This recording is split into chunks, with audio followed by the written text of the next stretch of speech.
Hello YouTube, I'm Renegade and this is 5 things I love about the new Superduke.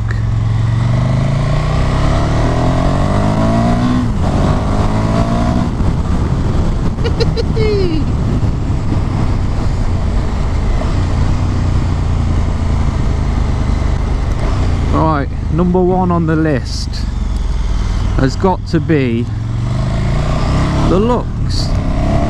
I do really like the look of this bike. I like the sharp angles. I like the fact that the rear end is very slim. I like its aggressive stance. It looks very cool. In fact, let me find somewhere to pull over and do a little walk around. There we go.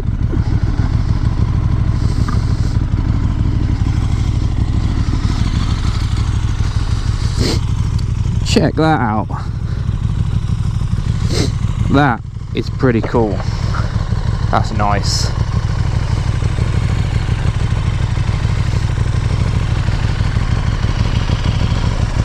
Anyway, yes, that's number 1. The looks, superficial I know, but it looks badass. Okay, I'll say number 2 in no particular order. Number 2 is surprisingly the mirrors. They are probably the best mirrors I've had on a sort of a newish bike. I can see loads of the road. I can go down and I can go down the revs, down the gears, and there's no, I mean look, I'm on a shitty road.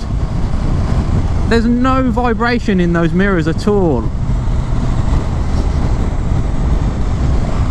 So yeah, loads of visibility. They don't really look that great, but as far as the standard mirrors go that come on the bike, these are awesome. Oh, look, someone's up my ass.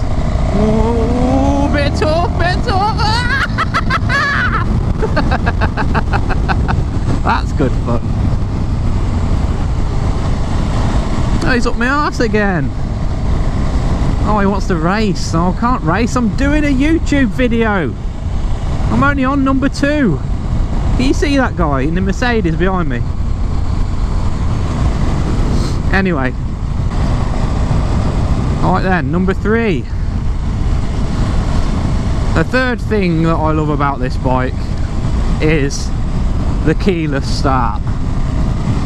As long as you've got your key in your jacket pocket, you just jump on it and ride away. No faffing, no trying to find your key in the bottom of your helmet or in your jeans pocket or wherever you've decided to put it. As long as you've got it somewhere on your person, the bike will respond. So yeah, number 3, keyless start. Very convenient. I've had no issues with it as yet. Number 4, the 4th thing I love about this bike is the engine. The engine characteristics for a V-twin are so good.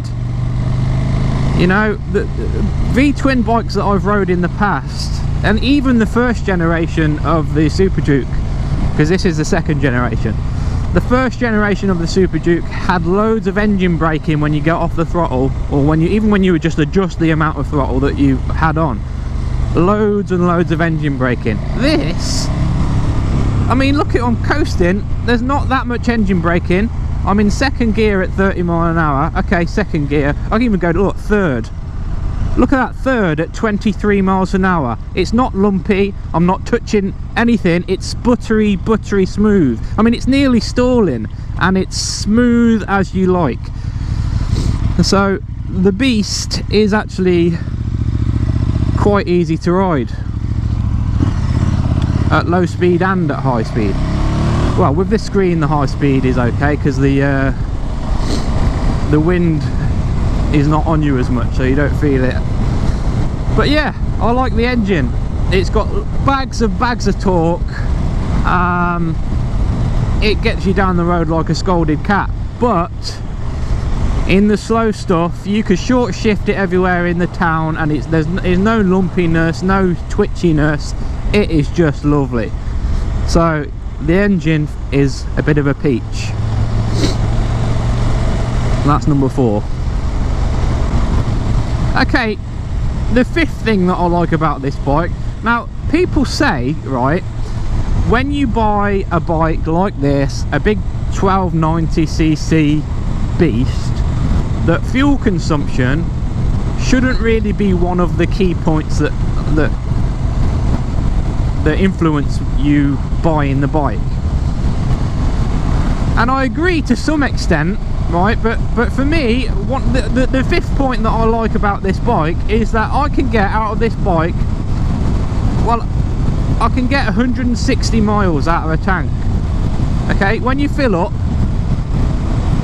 the range says that you can do 220 miles. Now that's optimistic, but I've managed to get 150, 160 miles out of this tank, and it's been great. So as far as fuel consumption goes, there's no, you shouldn't really be that bothered about how much fuel it drinks, but the tank size, you need to have a big enough tank to be able to do decent amount of distance. When I had the MT10, I had to put fuel in it every 90 miles.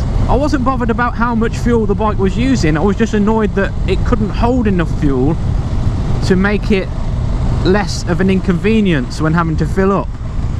So the fact that this bike has an 18 litre tank and can do 160 miles to a tank is absolutely great. And to be honest, on the long road trips, if you're doing motorway miles, you probably end up getting 180 mile out of a tank. So yes, fuel consumption shouldn't really be an issue when you're buying one of these bikes, but you need to have the tank range. And that's it. That's 5 things that I love about this Superduke R, a 2018 KTM Superduke R. I was going to do, the first video that I was going to do was going to be the 5 things that I don't like about it, but to be honest, I can only really think of 2 or 3. I was really racking my brains. It's much easier to do 5 things I like about it, so that's what I've done. Anyway, if you like this video, give it a thumbs up. If you're not subscribed to the channel, please do so, and I'll see you in the next one. Bye!